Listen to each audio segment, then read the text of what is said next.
بسم اللہ الرحمن الرحیم۔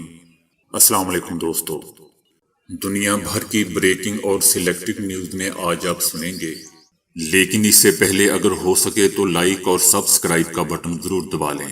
شکریہ۔ انڈیا کی ریاست ہریانہ میں اتوار کو ایک چرچ میں توڑ پھوڑ کی گئی اور حضرت عیسیٰ علیہ السلام کے مجسمے کو توڑ دیا گیا۔ ہریانہ کے علاقے امبلا کے ایک چرچ میں 2 افراد گھس گئے اور توڑ پھوڑ کی۔ پولیس واقعے کی سی سی ٹی وی کا جائزہ لے رہی ہے، تاہم ابھی تک ملزمان کی شناخت نہیں ہو سکی۔ صدر پولیس اسٹیشن کے ایس ایچ او نے میڈیا کو بتایا کہ 2 افراد چرچ کی دیوار پھلانگ کر اندر داخل ہو گئے اور انہوں نے چرچ میں موجود حضرت عیسیٰ علیہ السلام کے مجسمے کو توڑ دیا۔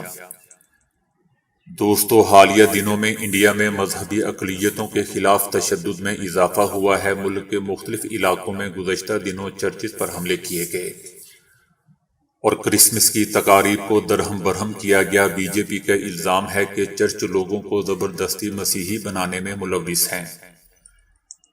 دوسری طرف طالبان نے خواتین کے اندرون شہر بھی مرد رشتہ دار کے بغیر سفر کرنے پر پابندی عائد کر دی ہے۔ اندرون اور بیرون شہر چلنے والی ٹرانسپورٹ کے مالکان کو ہدایت کی ہے کہ وہ صرف اسلامی حجاب پہننے والی خواتین کو بٹھائیں اور دوسری خواتین کو بس کے اندر بھی گھسنے نہ دیں۔ زیادہ فاصلے تک سفر کرنے والی خواتین کے ساتھ کسی قریبی مرد رشتہ دار کا ہونا لازمی ہے۔ افغانستان کا بینکاری نظام اثاثے منجمد ہو جانے کے بعد مفلوج ہو چکا ہے، جس کی وجہ سے کاروباری شخصیات کو اپنے عملے کو تنخواہوں کی ادائیگی میں شدید دشواری کا سامنا ہے۔ تنخواہوں کی عدم ادائیگی کی وجہ سے یہ ملازمین اپنے بل بھی ادا نہیں کر پا رہے اور اس طرح ملک کی معاشی حالت خطرناک ہو چکی ہے، جس نے ہر کسی کو متاثر کر رکھا ہے۔ طالبان نے 15 اگست کو جب افغانستان کا کنٹرول حاصل کیا تھا تو امریکہ نے تقریباً $10 ارب کے اثاثے منجمد کر دیے تھے۔ 42 سالہ ملازمہ گلہا، جو اپنے گھر کی واحد کفیل تھی، اب بے روزگار ہو چکی ہیں۔ 4 ماہ بعد اب انہیں اپنے اخراجات پورا کرنے میں دشواری کا سامنا ہے اور انہیں یہ خدشہ ہے کہ ان کا 6 افراد پر مشتمل خاندان دن میں صرف 1 یا 2 مرتبہ ہی کھانا کھا سکتا ہے۔ گلہا نے بتایا کہ میرے پاس 14 کلو گرام چاول، 20 سے 21 کلو گرام آٹا اور کچھ تیل موجود ہے جو 10 دن تک ختم ہو جائے گا۔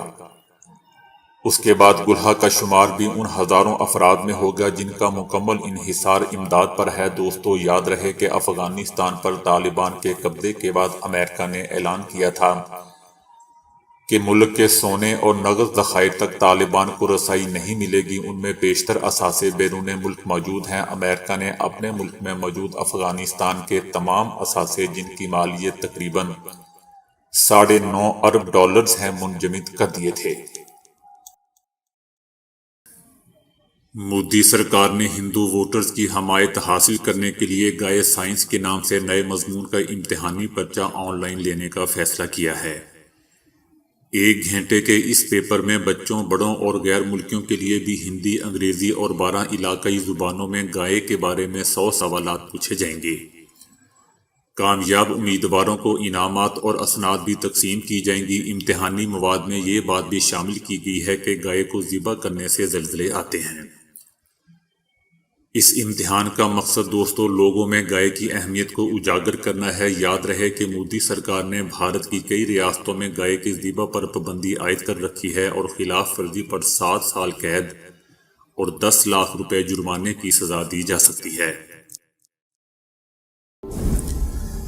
کسی شیشے کی طرح دنیا کی شفاف ترین جھیل نیوزی لینڈ کے ایک قومی پارک میں دیکھی جا سکتی ہے، جس کا پورا نام روٹو میری وینما ہے، لیکن اسے نیلی جھیل بھی کہا جاتا ہے۔ اس میں قدرتی طور پر فلٹر کا ایک نظام موجود ہے جو تمام ذرات کو روک لیتا ہے اور جھیل کا پانی شیشے کی طرح شفاف رہتا ہے۔ اسی طرح یہ کرۂ ارض پر پانی کی سب سے شفاف جھیل بھی ہے۔ اس پر کئی تجربات کیے گئے ہیں اور دنیا کی کئی شفاف جھیلوں سے اس کا موازنہ بھی کیا گیا ہے۔ اس کے لیے ماہرین نے ایک تجربہ بھی کیا ہے جس میں بلیک رنگ کی 1 میٹر قطر کی تشتری کو ایک تیرتے ہوئے پیپے سے باندھ کر اسے پانی میں ڈبویا اور اسے جھیل میں دور تک لے جایا گیا۔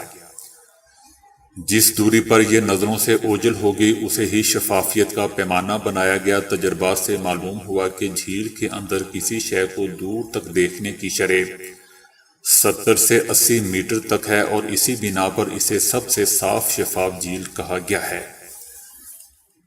اس جھیل کے کنارے قدیم آبادی کا ایک قبیلہ رہتا ہے جسے ماوری کہا جاتا ہے، اور جھیل میں کسی کو بھی قدم رکھنے کی اجازت نہیں ہے۔ تاہم ایک واقعہ میں اس کی اجازت دی گئی تھی۔ ڈنمارک کے فوٹوگرافر اور ماہر ماحولیات کلاؤس تھائمان کو اس قبیلے نے جھیل تک جانے کی خصوصی اجازت دی تھی، اور اسی کے بعد جھیل کی خوبصورت تصاویر دنیا بھر میں پھیل گئیں۔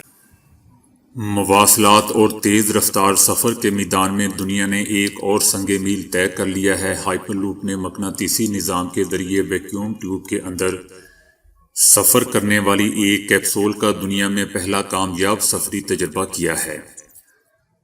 کمپنی کو توقع ہے کہ آنے والے وقت میں سفر کا یہ نظام لوگوں کے سفر اور سامان کی ترسیل کی دنیا میں ایک نیا انقلاب لائے گا۔ امریکی ریاست نیو اڈا کے شہر لاس ویگاس میں واقع کمپنی کے ڈیفلوپ سسٹم ٹیسٹ سائٹ پر کمپنی کے ایگزیکٹو نے یہ سفری تجربہ کیا۔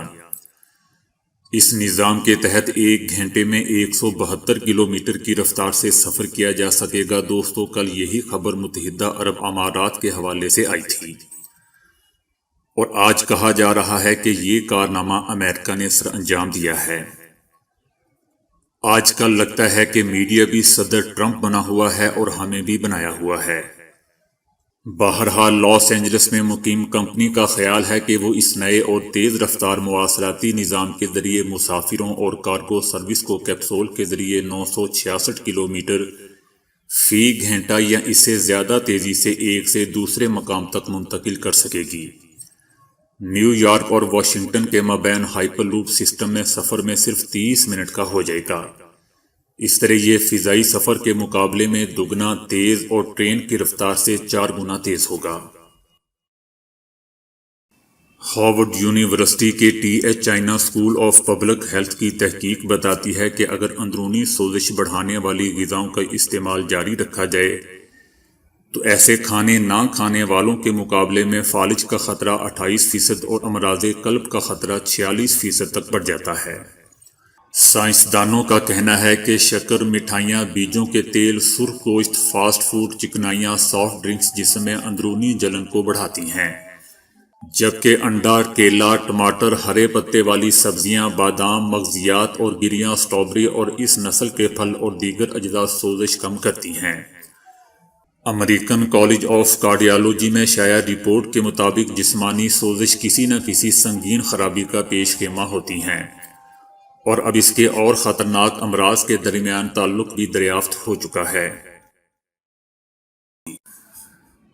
کبھی کبھی مشینوں کی غلطیاں بہت ہی مضحکہ خیز ہو جاتی ہیں۔ اس کی تازہ ترین مثال چند دن پہلے سوشل میڈیا پر وائرل ہونے والی ایک ویڈیو میں جس میں خود کار کیمرہ فٹ بال کی بجائے گنجے امپائر کی طرف بار بار گھوم رہا تھا، جس کی وجہ سے ناظرین کو اصل میچ کی جگہ امپائر کو دیکھنا پڑ رہا تھا۔ کورونا وبا کی وجہ سے فٹ بال اسٹیڈیم بھی شائقین سے بالکل خالی تھا، اور تمام میچز صرف سپورٹس چینل کے ذریعے ہی دیکھے جا سکتے تھے۔ اس دوران ناظرین نے دیکھا کہ کیمرہ بار بار اصل گیند پر سے ہٹ کر گنجے امپائر سے چمکتے ہوئے سر کی طرف گھوم رہا تھا، جو زیادہ وقت میدان کے خالی حصے میں کھڑا رہتا تھا۔ نتیجہ یہ ہوا کہ فٹ بال شائقین اس میچ کے بعد اہم مواقع کھیل دیکھنے کی بجائے گنجے امپائر کا سر ہی دیکھتے رہ گئے، اور دوسری طرف گول ہو گیا۔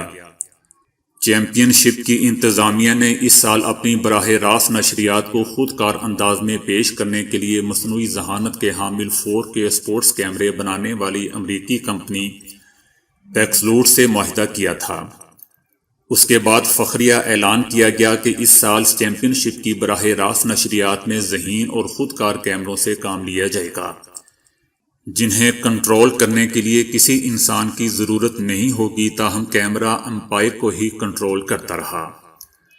یہ واقعہ ہو جانے کے بعد چیمپئن شپ انتظامیہ اور کمپنی پیکسلوٹ دونوں کو انتہائی شرمندگی اٹھانا پڑی، جس کے بعد پیکسلوٹ کمپنی نے اپنے ایک بیان میں کہا ہے کہ وہ معاوضے کی آدھی رقم چیمپئن شپ انتظامیہ کو واپس کر رہی ہے۔